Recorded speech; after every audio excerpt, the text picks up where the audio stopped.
ইংল্যান্ডের বিপক্ষে সেমিফাইনালে হারতে চলেছে ভারত। কলকাতায় অলিখিত কোয়ার্টার ফাইনালে ওয়েস্ট ইন্ডিজকে হারালেও দুশ্চিন্তা যেন পিছু ছাড়ছে না গৌতম গম্ভীরের শিষ্যদের। স্পিনে ধার কমে গেছে, বুমরার উপর অতি নির্ভরতা, ফিল্ডিংয়ে ভয়ঙ্কর পরিসংখ্যান, সব মিলিয়ে চাপ বাড়ছে বর্তমান চ্যাম্পিয়নদের উপর। একক নৈপুণ্যে ম্যাচ জেতা আর দল হিসেবে ট্রফি জেতা, দুইয়ের পার্থক্য এখন স্পষ্ট। তাহলে সেমিফাইনালে কোন ভারতকে দেখা যাবে? দাপুটে নাকি দ্বিধাগ্রস্ত? চলুন জেনে নেই বিস্তারিত।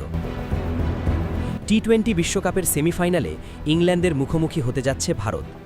মুম্বাইয়ের ওয়াংখেড়ে স্টেডিয়ামে 5 মার্চ বাংলাদেশ সময় সন্ধ্যা 7:30টায় শুরু হবে এই মহারণ। কাগজে কলমে শক্তিশালী দল হলেও সেমিফাইনালে ওঠার যাত্রাটা মোটেও রাজকীয় ছিল না ভারতের জন্য। দক্ষিণ আফ্রিকার কাছে হার, জিম্বাবুয়ের বিপক্ষে 184 রান হজম, এই ফলগুলো বড় ম্যাচের আগে বাড়তি চাপ তৈরি করেছে। স্পিন বিভাগে ভারতের বড় ভরসা বরুণ চক্রবর্তী। দুই বিশ্বকাপের মাঝের সময়ে টি-20তে 57 উইকেট নিয়ে নিজেকে ট্রাম্প কার্ড হিসেবে প্রতিষ্ঠা করেছিলেন তিনি।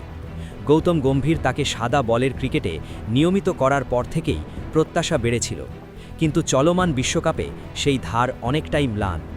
গ্রুপ পর্বে ছোট দলগুলোর বিপক্ষে ভালো করলেও সুপার 8-এ দক্ষিণ আফ্রিকা, জিম্বাবুয়ে ও ওয়েস্ট ইন্ডিজের বিপক্ষে ছিলেন সাদামাটা। 3 ম্যাচে 12 ওভার বল করে 122 রান খরচায় নিয়েছেন মাত্র 3 উইকেট।